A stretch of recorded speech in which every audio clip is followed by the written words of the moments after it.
I discovered I had cancer in January of 2000. I was not feeling well. The previous week or so I had taken a fall and I was having pain in my shoulder, and I tried to get through the week, but by I think it was Wednesday or Thursday of that week I had called my doctor. I was at my desk and I was actually tearing because of the pain, and she suggested that I go take an x-ray. I went to the hospital and she called me later on that afternoon and told me my lung was filled with water and I needed to have it aspirated. I was in the hospital for about 2 weeks. Once they aspirated, there was absolutely no pain. I was ready to go home, but obviously they were suspicious of something. When I had the biopsy, they went in with a camera through the chest cavity, and that's where they discovered that it was mesothelioma.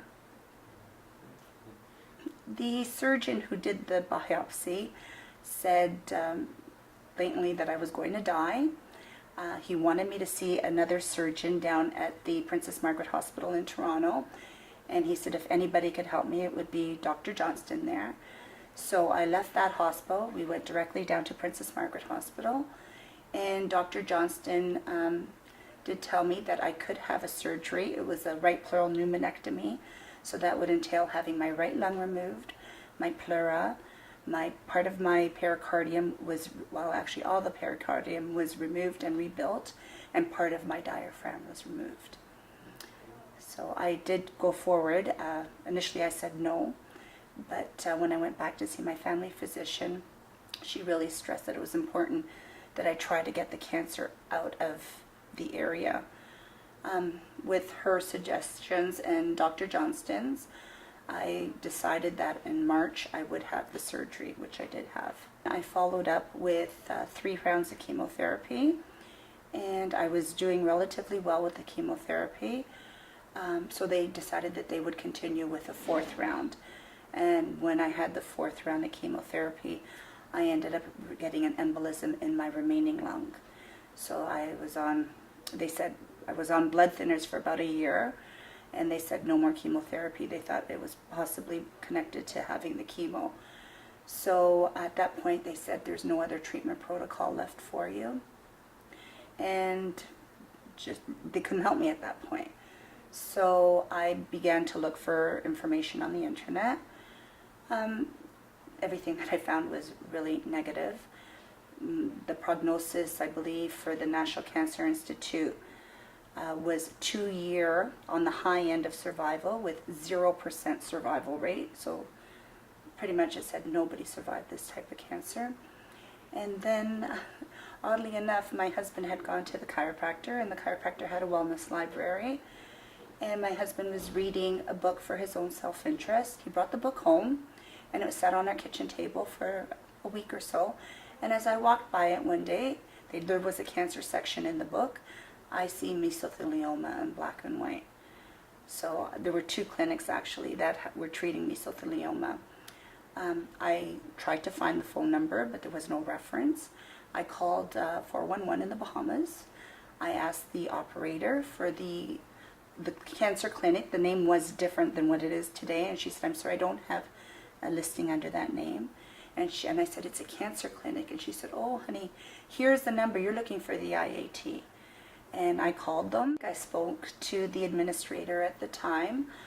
She referred me to a few patients with mesothelioma, and I called the first person, and he had been coming for 17 years. His name was Earl.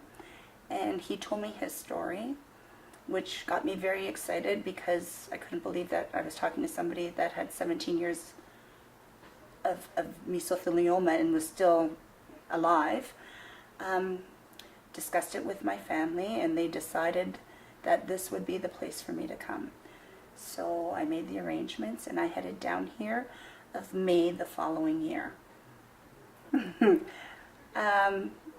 I was very surprised when I got down here. I walked into a room, the waiting room actually, and people were laughing. It certainly wasn't like the chemotherapy areas, and people were laughing and joking. And I sat down and very timid. I didn't know what to do, and they were joking with me, and I just followed through with what Lynn suggested, and we started the IAT treatment. you're in and out of the clinic. Everybody helps one another. It becomes a real family type environment. People try to help and bond. There's a real bonding here. It's your family away from home. My oncologist back home, which I still see every year, initially when I started the treatment, he thought I was wasting my money, that, you know, this was not a place for me to come. And now he asks, you still going to the Bahamas? And it's a student, it's a teaching hospital that I go to. So a lot of the medical students are aware that I'm coming down here. So when they come in, they ask me about the clinic and they ask certain questions. I'm living proof that I'm here. You know, between the IAT, between other things that I do, nutrition and exercise, and try to live, you know, a relatively healthy lifestyle. I believe all of those things and my faith have gotten me to where I am today. And I know traditionally most patients follow Western medicine, and they tend to come here when it's there is no other options left with Western medicine. Sometimes that's unfortunate. I almost wish that it could be the other way around, that they try this, and if this doesn't work, because Western medicine usually entails chemotherapy and radiation, and I've seen a lot of people not be able to regain their health after getting especially chemotherapy. Hi, my name is Tecla. I am a cancer survivor, and I've been coming to the IAT Clinic for 10 years now.